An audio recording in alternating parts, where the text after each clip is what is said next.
بریم ببینیم بچه‌ها چند خبر مهم فاندامنتال ما داریم که میتونه تو مارکت به شدت تاثیرگذار باشه. لازم نیست بچه‌ها ذهنتون رو خیلی درگیر جزئیات این بحث فاندامنتال کنید. 4 تا خبر مهم رو من بهتون میگم، اینا رو یادداشت کنید. حالا من ساده‌ش هم براتون میگم. حالا اینجا یکم کلیت رو گفت، به قول معروف یکم بازش کردم، میشه اینو خیلی سادهش کرد و تو همون سایت که حالا مجدد میریم سایت رو بهتون نشون میدم که کدوم سایت بود، بهتون میگم که حالا چطور این اخبار رو تو طول روز میتونید دنبال کنید. خب مهمترین خبر اقتصادی که حالا میتونم بگم هر ماه اعلام میشه از طرف بانک مرکزی امریکا، حالا خبر اخبار گزارش اشتغال غیر کشاورزی که به NFP معروف است که هر جمعه اول هر ماه ارائه میشه. خب NFP چیه؟ این گزارش نشان دهنده تعداد مشاغل ایجاد شده در بخش غیر کشاورزی اقتصاد آمریکاست. پس کلا NFP اگر شنیدید نشون دهنده تعداد مشاغل ایجاد شده در بخش‌های غیر کشاورزی آمریکاست. بچه‌ها این خبر بذارید اینجا، حالا اینجا بیارم نگاه کنید، سادهش کنید بچه‌ها. اینجا ما اینجا یادداشت می‌کنیم، شما هم تو دفترتون به همین شکل یادداشت کنید. اینجا می‌نویسیم NFP، میریم خبرش هم بچه‌ها بهتون نشون میدم. چی بود NFP بچه‌ها؟ تعداد مشاغل ایجاد شده در بخش‌های غیر کشاورزی اقتصاد آمریکا. کپی اینجا میکنم و یه تکست دیگه اینجا باز میکنم، پیست. خب پس NFP شد نشان دهنده تعداد مشاغل ایجاد شده در بخش‌های غیر کشاورزی اقتصاد آمریکا. بچه‌ها یکی از مهمترین اخبار حالا تو بازار فارکس همین خبر NFPه که آمریکا هر ماه هر جمعه به قول معروف خبرشو میده و به شدت نوسانات مارکت رو زیاد میکنه. خب سایتی که بچه حالا این اخبار رو ما باید ببینیم، دیروز بهش اشاره کردم، اینجا سایتش رو می نویسم forexfactory.com. خب سایت فارکس فکتوری که بریم، حالا من اینجا دارم سایت فارکس فکتوری که بریم با یه همچین صفحه مواجه میشه. حالا دیروز بهش اشاره کردم، میبینید اینجا نوشته کارنسی NZD، یعنی یک خبری مخصوص NZD. اینجا یک خبری مخصوص ین ژاپن بوده. اینجا حالا گفتیم که جلسه G20 هستش و سخنرانی خانم لاگارد ساعت 10 شب. خانم لاگارد بچه‌ها رئیس بانک مرکزی اتحادیه اروپا هست. فارکس فکتوری خب اینجا اخبار مهم اقتصادی رو میگه. بذارید من خبر NFP رو براتون بیارم. چند روز پیش خبر NFP رو ما داشتیم، بذارید پیداش کنم. بچه‌ها نگاه کنید خبری که حالا میاد، میبینید اینجا ساعت 4 بعد از ظهر مربوط به USD و خبری که داریم نگاه کنید دقیقاً اینه. NFP مربوط به این خبر میشه که نسبت اشتغال رو داره نشون میده به ما که چقدر تغییرات داشتیم. حالا اینجا 3 تا گزینه داریم، یکی پریویو داریم، یکی فورکست داریم، یکی اکچوال داریم که حالا این سمت راستی گذشته رو داره میگه، یعنی نرخ بیکاری گذشته رو داره به ما میگه. پیش بینی کارشناسان رو داره میگه، این 106 پیش بینی کارشناسان هست و این رقمیه که حالا تو این ماه اعلام شده، میبینید به شدت کاهش پیدا کرده. پس خبر NFP میتونه برای ما مهم باشه و نوسانات خیلی شدیدی میتونه تو مارکت ایجاد کنه. خب بریم ببینیم خبر بعدی چیه. خبر بعدی بچه‌ها نرخ بهره آمریکاست. هر 8 بار در سال، یعنی هر 6 هفته یک بار نرخ بهره رو اعلام می‌کنن. همونطوری که دیدید حالا بانک مرکزی ما نرخ بهره رو اعلام می‌کنه، تو آمریکا هم هر 6 هفته یک بار نرخ بهره سر یک ساعت دقیق، سر یک روز دقیق، سر یک تایم دقیق نرخ بهره اعلام میشه که میتونه باعث نوسانات شدید تو مارکت بشه. پس خبر بعدیمون بچه‌ها خبر نرخ بهره آمریکا است. اینجا یادداشت میکنیم.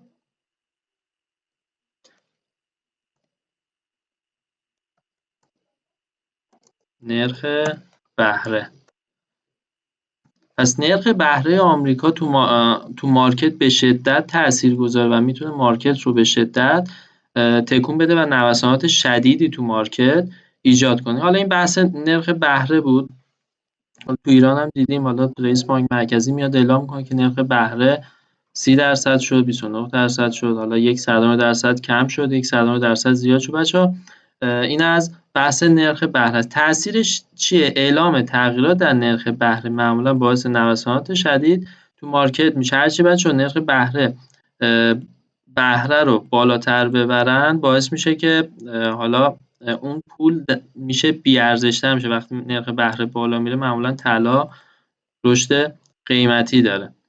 خب این از بحث نرخ بهره. خبر بعدی بچه‌ها خبر CPI هست که به صورت ماهانه، اینم به صورت ماهانه ارائه میشه. این شاخص تغییرات در سطح قیمت‌های کالا و خدمات مصرفی رو اندازه‌گیری می‌کنه. بچه‌ها CPI همون نرخ تورمه. می‌بینید CPI همون نرخ تورمه که به صورت ماهانه هر ماه این نرخ تورم رو اعلام کنه. پس خبر بعدی که میتونه خیلی مهم باشه تو مارکت تاثیر بذاره و هر ماه هم منتشر میشه خبر CPI هست. اینجا یادداشت کنیم.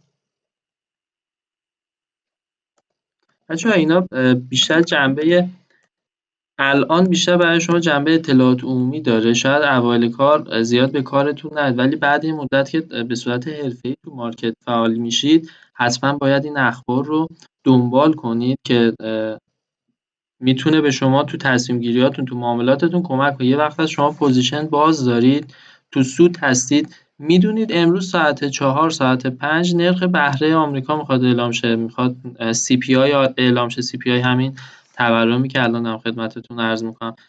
اونجا میاد یک بخش از داراییتون رو میبندید، مدیریت ریسک میکنید، یک سیو سودی انجام میدید که خدای نکرده که اگر اخباری که منتشر شده برخلاف پوزیشن شما اومد، پوزیشن شما تو زیان نره و عملا با یک بخشی از سود از مارکت خارج بشید. الان حالا این نکاتشو بهتون میگم جلو تو دوره‌های بعد در خدمتتون بودم، کامل راجع به این موضوع بحث میکنیم، تاثیرش رو میبینیم روی چارت و با هم دیگه بررسی میکنیم. پس CPI شد نرخ تورم.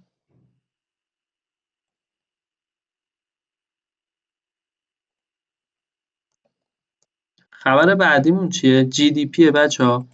GDP هر 3 ماه گزارشش داده میشه، به صورت سالانه هم داده میشه و این گزارش معمولا باعث نوسانات تو بازار میشه که حالا نسبت به تقویت GDP و یا ضعف GDP میتونه اون ارز تاثیر بذاره و نوساناتی روی اون ارز داشته باشه. پس GDP نشان دهنده ارزش کالاها و خدمات تولید شده داخل کشور هست.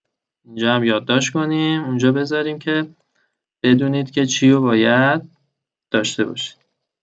بچه‌ها خبر خیلی زیاده. الان مثلا همین CPI داریم، PPI داریم.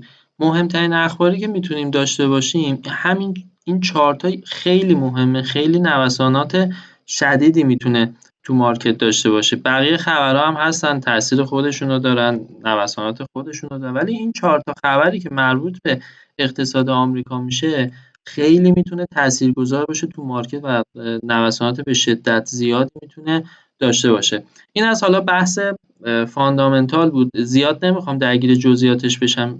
میگم یک دنیای خیلی وسیعی داره. فقط در جهت آشنایی این مبحث رو خدمتتون گفتم و 4 تا از اخبار مهمی که لازم هست شما بدونید رو براتون گفتم. بچه‌ها همین اخبار می‌بینید، حالا من برای اقتصاد آمریکا گفتم، همین اخبار میتونه برای اروپا باشه، همین اخبار میتونه واسه ین ژاپن باشه، همین اخبار میتونه واسه استرالیا باشه، نیوزلند باشه. پس این اخبار برای تمام دنیا هستش، ولی بیشترین تأثیری که مارکت میبینه مربوط به اخباریه که مربوط به دلار آمریکا میشه. این خبری که دلار آمریکا مربوط به NFP بیاد طلا رو به شدت تکون میده، دلار رو به شدت تکون میده، جفت ارزهایی که ماژور هستن رو به شدت پرنوسان میکنه. میتونه هم در جهت صعودی هم در جهت نزولی پرقدرت حرکت کنه. حالا یه سری از افراد هستن کلا کارشون اینه که با اخبار ترید میکنن و به قول من تو طول ماه هیچ تریدی ندارن، فقط روش کارشون اینه که با اخبار NFP ترید کنن. یعنی یک روز تو ماه، اولین جمعه هر ماه میشینن پای مارکت و با خبر NFP ترید میکنن. این هم یک سبک معاملاتی، یک نوع استراتژی معاملاتیه که فقط روی اخبار ترید میکنن و پوزیشن گیری میکنن.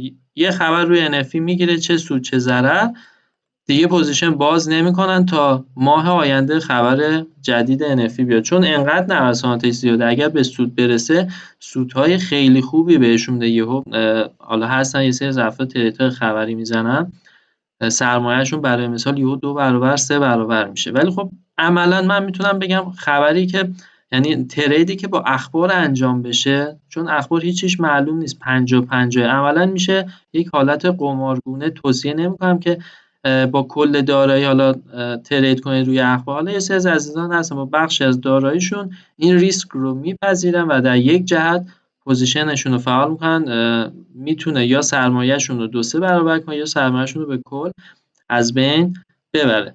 اینم از بحث اخبار. بچه‌ها این اخبار رو فقط در جهت آگاهی بهتون گفتم، زیاد خودتون رو درگیرش نکنید، ولی همین که شما بشناسید CPI چیه، GDP چیه، NFP چیه کافیه. بعداً به مرور تاثیرش رو تو مارکت میبینید و متوجه میشید که چقدر این اخبار میتونن تو مارکت تاثیرگذار باشن و نوسانات شدیدی تو مارکت ایجاد کنن. پس صرفاً جهت آشناییتون این مطالب رو خدمتتون عرض کردم. خب ما چند مدل سایت تحلیلی داریم که متداوله که میتونیم ازشون استفاده کنیم. نرم افزار متا تریدره که به گوش همتون قطعا خورده این چند وقته، خیلیاتون ازش استفاده کردید. و یک سایت به اسم تریدینگ ویو، دقیقا همین سایتی که من باهاش به قول معروف بهتون نشون میدم که نمودارا رو بهتون نشون میدم و حالا جفت درس‌ها رو بهتون نشون میدم. حالا دونه دونه الان میریم کامل بهتون نشون میدم که به چه شکل میشه باهاشون کار کرد. خب پس ما 2 تا سایت تحلیلی اصلی داریم. حالا یکیش متا تریدره که میبینیم بچه‌ها. تریدینگ ویو، بذارید سایتش رو اینجا بنویسم. تریدینگ ویو رو بیارم.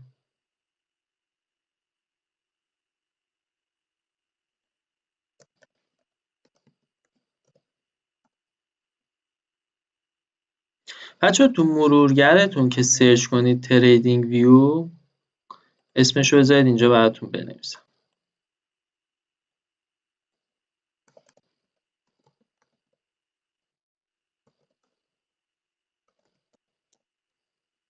تریدینگ ویو بچه‌ها می‌بینید tradingview.com. تو مرورگرتون که سرچ کنید تریدینگ ویو یه همچین سایتی رو براتون میاره. بچه‌ها یک سایت پرقدرتیه که کل مارکت جهانی رو برای شما میاره و میتونید کل مارکت جهانی رو تحلیل کنید. وقتی وارد این سایت میشید از بازار فارکس، ایندکس ها، استاک مارکت، حالا همون سهام کشورهای مختلف، ETF، کریپتو، فیوچر و تمام مارکت رو شما میتونید اینجا بررسی کنید. هم میتونید اطلاعاتتون رو با افراد دیگه‌ای که حالا تو این تریدینگ ویو حساب دارن شیر کنید و میتونید به قول معروف اینجا یک واچ لیست برای خودتون درست کنید. میتونید نمودارها رو بررسی کنید. جوری شده بچه‌ها ابزار تریدینگ ویو جوری شده که کسی که بخواد تو فارکس فعالیت کنه، نمیگم صرفاً 100%، ولی تقریبا 80-90% عزیزانی که حالا تو بازارهای مالی در حال فعالیت هستن حتما از این سایت استفاده میکنن. امکانات خیلی خوبی در اختیار شما قرار میده که میتونید ازش استفاده کنید. کلیت حالا تریدینگ ویو رو بهتون میگم، جزئیاتش بچه‌ها به مرور که وقتی که با هم دیگه تمرین کنیم، تو دوره با هم دیگه باشیم، به مرور جزئیاتش رو یاد میگیریم. وقتی که وارد سایت تریدینگ ویو میشید بچه‌ها، اینجا یه لاگینی از شما میخواد، یعنی یه دونه ایمیل اینجا باید براش تعریف کنید که بتونید از این سایت به صورت رایگان استفاده کنید. میبینید کل این سایت حالا اخبار اقتصادی رو به شما میگه، چارت دیگر به قول من اعضا رو میتونید ببینید که داخل حالا اینجا شیر کردم و کل مارکت های جهانی رو میتونید اینجا بررسی کنید که حالا بهتون نشون میده. ما زیاد بچه‌ها کاری با این نداریم، میتونید برید حالا سر بزنید به سایت، یکم با این اطلاعات اینجا آشنا بشید، اخبار رو براتون در اختیارتون قرار میده. ما زیاد کاری با این مواردش نداریم. نکته ای که برای ما مهمه تو سایت تریدینگ ویو که میایم تو این قسمت پروداکت، بعد از اینکه بچه‌ها حتما شما لاگینتون یه دونه حساب براش تعریف کنید، تو قسمت پروداکت که میاید اینجا یه دونه سوپر چارت زده، میبینید وارد قسمت سوپر چارت که بشید اینجا برای شما، حالا من اینجا اینا رو آوردم، بذار اینا رو پاک کنم، چارت دیگه بذارید بیارم که کامل بهتون توضیح بدم.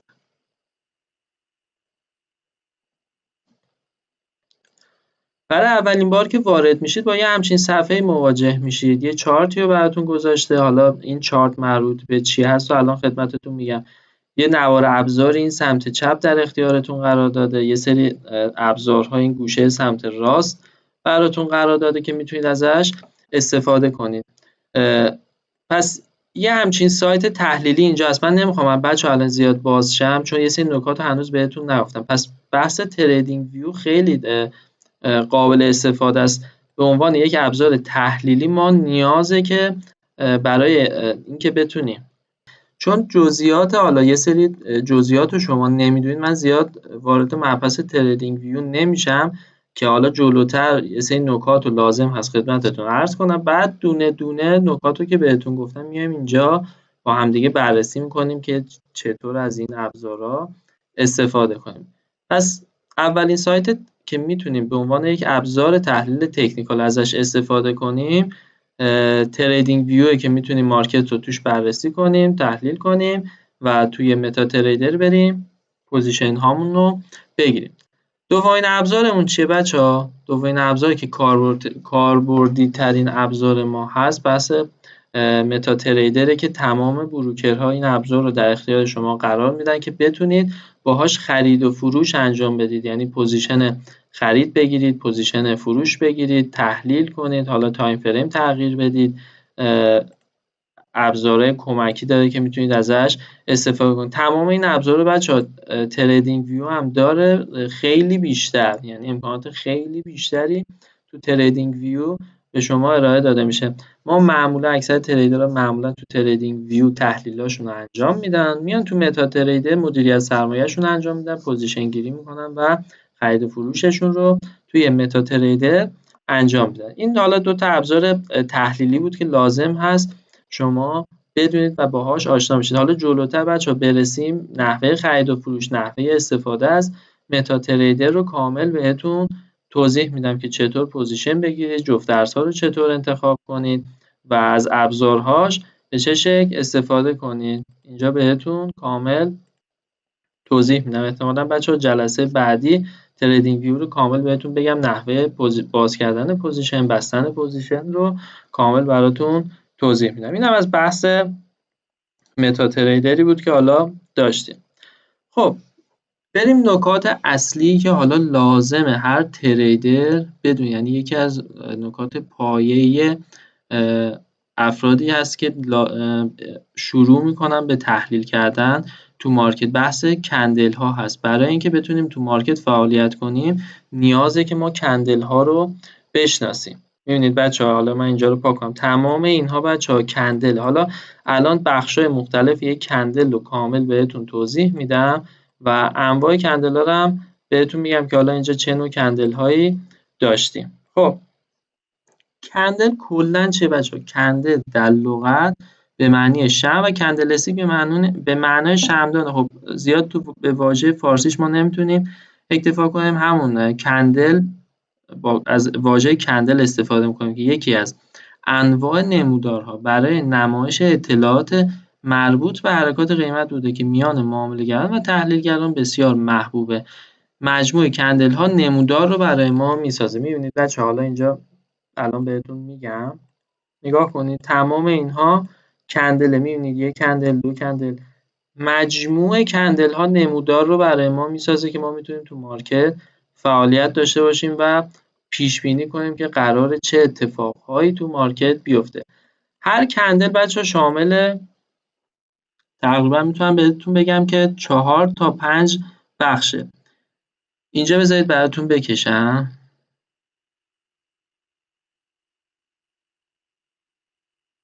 با کنم که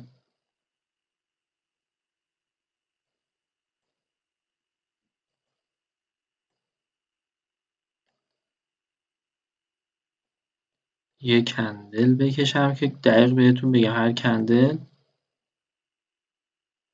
چیه. بچه‌ها هر کندل تقریبا میشه گفتش که از 4 تا 5 قسمت تشکیل شده. الان دقیق بهتون میگم که به چه شکله. یک شادو بالایی داریم،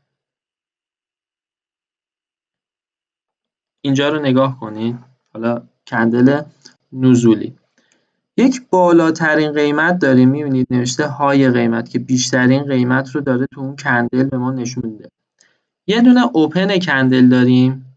بچه اینا رو بهتون میگم، الان میرم روی چارت کامل بهتون توضیح میدم که چی میشه که این کندل تشکیل میشه. یه دونه اوپن کندل داریم، یه دونه کلوز کندل داریم، یه دونه لو کندل داریم، یعنی پایین ترین قیمتی که اون کندل داشته، و اینجا هم بدنه رو داریم. به این قسمت مستطیل شکلش بدنه گفته میشه. بریم حالا تو چارت بهتون نشون بدم که اصلا کندل چطور تشکیل میشه.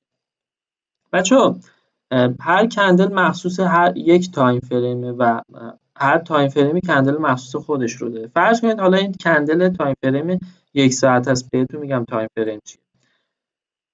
وقتی که 1 ساعت مارکت شروع میشه اینجا کندل برای ما باز میشه. بذارید با فلش.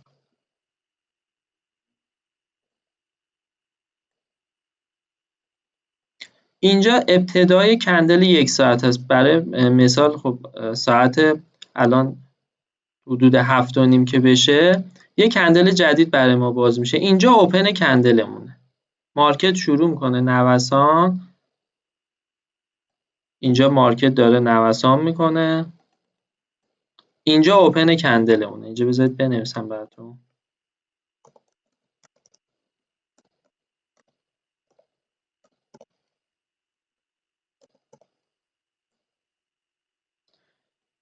تو این 1 ساعت اینجا مارکت شروع میکنه نوسان، یعنی موقعی که کندل 1 ساعت باز میشه مارکت شروع میکنه نوسان.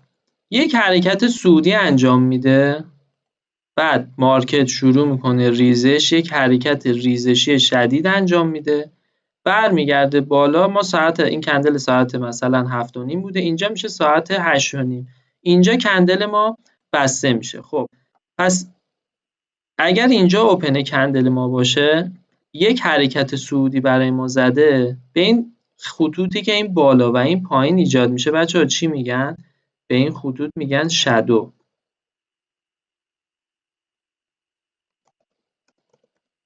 به خطوطی که بالا و پایین کندل ایجاد میشه بچه‌ها میگن شادو. هیچ فرقی نه، اسمش همون شادو، چه بالای کندل باشه چه پایین کندل.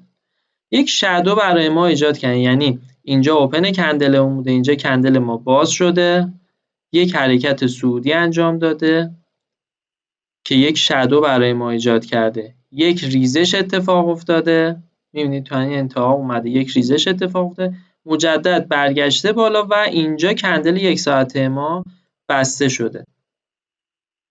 اینجا هم میشه کلوز کندل ما.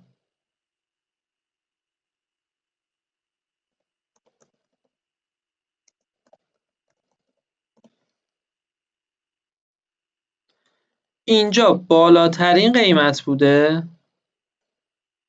که میشه های کندل ما. بالاترین قیمتی که این کندل داشته تو این ناحیه بوده. اینجا میشه های کندل، یعنی بالاترین قیمتی که کندل ایجاد کرده، و این پایین هم میشه لو کندل ما.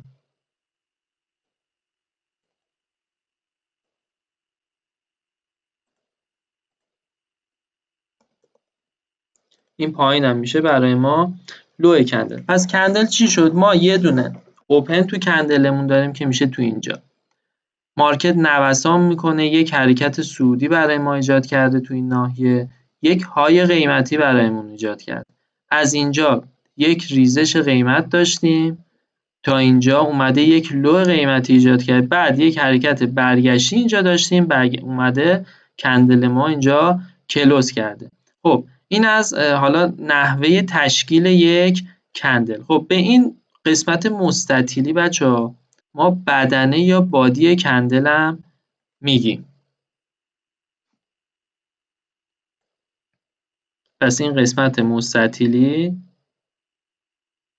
الان میرم رو چارت کامل بهتون مدل‌های مختلفش رو نشون میدم. بادی کندل یا بدنه.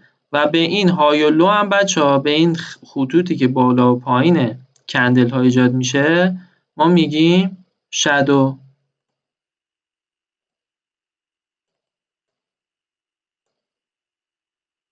به قول من عکسی که براتون اینجا کشیدم نگاه کنید کامل مطلبش براتون جا میفته. بریم رو چارت بچه‌ها کندل ها رو بهتون نشون بدم. حالا یه جای خلوت. خب بچه‌ها اینا میبینید تک تک اینها کندله. میبینید هر کدوم یک های داره یک لو داره. میبینید حالا اینجا مثال اینجا رو نگاه کنید، این کندل رو نگاه کنید. اینجا اوپن کندلمون بوده، یک حرکت صعودی اینجا داشته. حالا اینجا زومش کنم که قشنگ ببینید. اینجا اوپن کندل ما بوده، یک حرکت صعودی داشته، اومده یک شادو ایجاد کرده. قیمت یک ریزش شدید داشته، اومده این شادو پایین رو ایجاد کرده. بعد مجدد قیمت برگشته بالا، اینجا کندل ما کلوز کرده. میبینید یه دونه کندل برای ما تشکیل داده. اینجا که کلوز شده کندل بعدی دقیقاً از کلوز کندل قبلی اوپنش شروع میشه. این کندل جدیدمونه. مجدد اینجا کندل ایجاد شد، یک ریزش کرد، یک شادو ایجاد کرد، یک حرکت صعودی، یک شادو خیلی کوچیک اینجا ایجاد کرد و اومده تو این ناحیه کندل ما کلوز کرده، کندل ما بسته شده، اومده کندل جدید رو ایجاد کرد. اینجا اوپنش بوده، یک ریزش داشته تا این ناحیه، برگشته بالا تا این محدوده.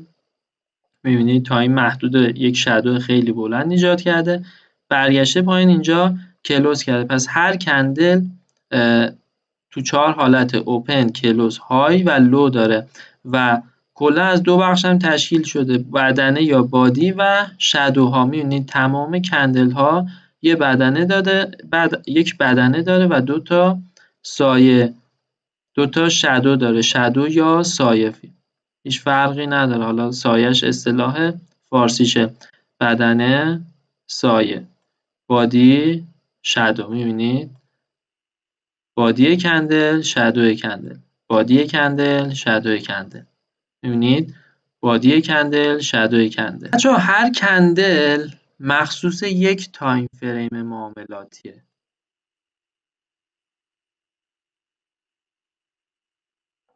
تایم فریم معاملاتی یعنی چی بچه‌ها؟ نگاه کنید. اینجا رو نگاه کن. حالا تو تریدینگ ویو دارم بهتون نشون میدم. یک تایم فریم 1 دقیقه. بذار یک جفت ارز بهتر بیارم. این طلا. خب بچه‌ها تایم فریم ها حالا چه تو متا تریدر باشه چه تو تریدینگ ویو معمولا بالای صفحه تایم فریم ها رو زد. تایم فریم چیه بچه‌ها؟ نوساناتی که حالا نموداری که ما از مارکت میخوایم بر حسب نمودار 1 دقیقه باشه، 1 ساعته باشه، روزانه باشه، کدوم تایم فریم رو ما میخوایم بررسی کنیم. اینجا تایم فریم ها رو برای ما مشخص کردیم. میبینید 1M نوشته اینجا. 1M یعنی تایم فریم 1 دقیقه. من اگر 1 رو بزنم نمودار تایم فریم 1 دقیقه رو برای من میاره و کندل هایی که ایجاد میشه بعد از اینکه 1 دقیقه تمام میشه کندل قبلی بسته و کندل جدید باز میشه. الان نگاه کنید اینجا زده 36 ثانیه دیگه این کندل 1 دقیقه بسته میشه. 36 ثانیه که بگذره کندل 1 دقیقه بسته شه، کندل 1 دقیقه بعدی باز میشه و نوساناتش رو ایجاد میکنه. الان میخوام ببینید که اینجا چطور این کندل بسته میشه و کندل جدید باز میشه. نگاه کنید، میبینید یک بادی داره، یک لو داره و داره نوسان میکنه. میبینید تا وقتی کندل بسته نشه ما نمیدونیم حالا روند نزولیه یا صعودی، یعنی اون کندل صعودیه یا نزولی. الان اینجا نگاه کنید 3 ثانیه، 2 ثانیه، 1 ثانیه. می‌بینید کندل قبلی اون بسته شد، یک کندل جدید باز شد. پس هر تایم فریم یه دونه کندل مخصوص خودش رو برای ما ایجاد می‌کنه. الان این تایم فریم 1 دقیقه بود، کندلش بسته شد و کندل جدید برای ما باز شد. بریم تایم فریم 5 دقیقه. می‌بینید الان این تایم فریم 5 دقیقه کندلش کندل تایم فریم 5 دقیقه است. هر 5 دقیقه یک بار این کندل بسته میشه. اینجا هم تایمش رو زده، مثلا زده 1 دقیقه و 1 دقیقه و 30 ثانیه دیگه کندل 5 دقیقه‌مون بسته میشه. من تایم فریم رو میارم روی 15 دقیقه. میبینید این کندل 15 دقیقه است. 11 دقیقه دیگه کندل 15 دقیقه‌مون بسته میشه. میرم تایم فریم 30 دقیقه. میبینید داره تغییر میکنه. کندل 30 دقیقه است، 26 دقیقه دیگه کندل 30 دقیقه ما بسته میشه. همینطور تایم فریم 1 ساعت داریم، 4 ساعت داریم، هر کدوم کندل مخصوص خودش رو ایجاد میکنه. میبینید کندل 4 ساعته نمودار طلا XAU USD کندل 4 ساعت است که داره من میگه 2 ساعت و 25 دقیقه دیگه کندل 4 ساعته بسته میشه. یک بادی داره، شادو داره. میبینی شادو از بالا، شادو از پایین. یک بدنه، 2 تا سایه. یک بدنه، 2 تا سایه. میبینید معمولا تمام کندل ها شادو رو دارن. میبینید حالا کم پیش میاد یک کندل بدون شادو باشه. معمولا تمام کندل ها شادو رو دارن. پس یک بادی داره، 2 تا شادو. الان این کندل 4 ساعت است. میریم روزانه. این کندل تایم فریم روزانه است. میبینید روزانه طلا کندل پرقدرتی داره میزنه. کندل روزانه طلا هست که حالا 6 ساعت دیگه کندل روزانه طلا برای ما بسته میشه. این از بحث تایم فریم هاست. میبینید 1 دقیقه، 5 دقیقه، 15 دقیقه، 30، 1، 4 روزانه، هفتگی، ماهانه. این میتونید اینجا تغییرش بدید، زیادترش کنید. حالا 12 ماهه داره، 6 ماهه داره، 3 ماهه داره که بستگی به اون حالا استراتژی که شما دارید هستش. ولی خب کلیتی که تایم فریم هایی که داریم بیشتر استفادهش همین تایم فریم هاییه که اینجا مشخص شد. 1 دقیقه، 5 دقیقه، 15 دقیقه، 30 دقیقه، 1 ساعته، 4 ساعته، روزانه، هفتگی و ماهانه. میبینید M میشه 1 ماهه، W میشه هفتگی، D هم که میشه روزانه. اینا هم که H بغلش خورده، هر کدوم H خورده مثلا 4 ساعته، 1 ساعته. این هم که دقیقه است، 30 دقیقه، 15 دقیقه، مینتسه بچه، 15 مینت. میبینید اینجا برای ما خورده. الان شما هم با انواع کندل ها آشنا شدید که کندل ها چه جزئیاتی به وجود اومدن و تو چه تایم فریم هایی کندل ها به چه شکل، هر کندل مخصوص کدوم تایم فریمه. این از بحث کندل ها. خب بچه‌ها تایم فریم ها، خب وقتی ما میخوایم مارکت رو تحلیل کنیم مهمه که تو چه تایم فریمی میخوایم تحلیل کنیم. گفتم بهتون اگر کسی که مثلا میخواد تو مارکت فعالیت کنه مهمه که استراتژیش به چه شکلی که تو کدوم تایم فریم بهتره که تحلیل داشته باشه. حالا بعد از اینکه دورتون تموم میشه شما آخر دوره یاد میگیرید که من رفتارم، سلیقه من اینه که تو تایم فریم 5 دقیقه فعالیتم رو انجام بدم. من یکی دیگه میاد میگه من رفتارم، سلیقه‌م به اینه که تو تایم فریم 1 ساعته تحلیل کنم. 1 ساعته امتر. بچه هرچی تایم فریم میره بالاتر ریسک شما تو معاملاتتون میاد پایین‌تر. هرچی تایم فریم میره پایین‌تر نوسانات مارکت خب طبیعتاً چون بیشتر هست ریسک معاملات شما بالاتره. اگر یه سری ریسک پذیرن تو تایم فریم های پایین‌تر معامله میکنن، یه سری نه ریسک پذیر نیستن، زیاد وقت نمیکنن چارت رو بررسی کنن، معمولا تو تایم فریم های بالاتر بررسی میکنن، 1 ساعته، 4 ساعته. بستگی به استراتژی شما داره. یکی مثلا تو طول روز اصلا فرصت نمیکنه مارکت رو هر دقیقه چک کنه، معمولا تو تایم فریم های 1 ساعته مارکت رو بررسی میکنه. پوزیشن مناسب دید وارد پوزیشن میشه، 3 ساعت دیگه، 4 ساعت دیگه، 5 ساعت دیگه میاد پوزیشنش رو میبنده. یکی نه شرایطش رو داره، قدرت ریسک پذیریش رو داره، بار روانی نوسانات مارکت اذیتش نمیکنه، میاد تایم فریم 5 دقیقه، معمولا حالا زیر 5 دقیقه تو تایم فریم 1 دقیقه دیگه خیلی ریسکش بالا میشه. کسی که حالا تو تایم فریم پایین‌تر بخواد معامله کنه میتونه تایم فریم 5 دقیقه رو انتخاب کنه، ولی چون نوسانات شدیدتره ریسک معاملات شما به شدت بالا میره، میتونه سود و ضرر شما رو زیاد کنه. من پیشنهاد میکنم شمایی که حالا تازه استارت کار رو زدید، اوایل کار هستید، اصلا با تایم فریم های 5 دقیقه 15 دقیقه ترید نکنید. میتونید تمرین کنید روی این تایم فریم ها، ولی قرار نیستش که تو این تایم فریم ها تریدی داشته باشید. تو متا تریدر هم کندلا رو ببینید. خب حالا اینجا میبینید رنگ کندلا متفاوته، شما میتونید رنگا رو تغییر بدید. بهتون میگم بچه‌ها که حالا اینا به چه شکل رنگشون تغییر میکنه. میبینید به این شکل رنگ‌های سبز سودیه و رنگ‌های قرمز نزولی هستش. اینم توی متا تریدر میتونید نمودار رو توی متا تریدر هم ببینید. این از بحث کندلا. معمولا به این شکل توصیه میکنم شما هم فعلا با همینها کار کنید، یعنی کندل هاتون به همین شکل باشه که چشمتون عادت کنه حالا کدوم سودیه و کدوم نزولیه.